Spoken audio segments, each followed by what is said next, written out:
You have a frozen shoulder. Could the frozen shoulder be due to a chronic illness that you have, and it's not just pure mechanical issue?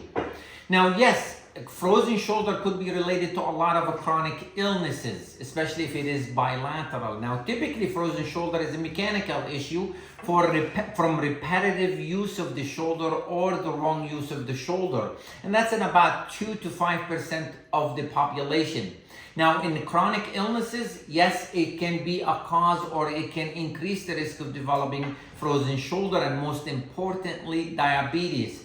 Patients with diabetes are at a risk of 10 to 30% increased risk of developing frozen shoulder. And the reason, especially on those patients who do not have good sugar control. Now, because hyperglycemia or increased sugar affects the microvasculature and the blood supply to the tendons of the shoulder. It also affects the connective tissue that makes up the tendons of the shoulder, increases the risk of having adhesive capsulitis or frozen shoulder.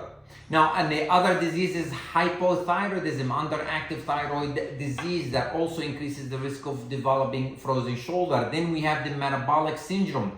With the metabolic syndrome, especially people who have glucose intolerance, people who have hypercholesterolemia, people who have obesity, people who have hypertension. Also in the chronic illnesses such as Parkinson's disease or heart disease, all of those patients are at a higher risk of developing frozen shoulder.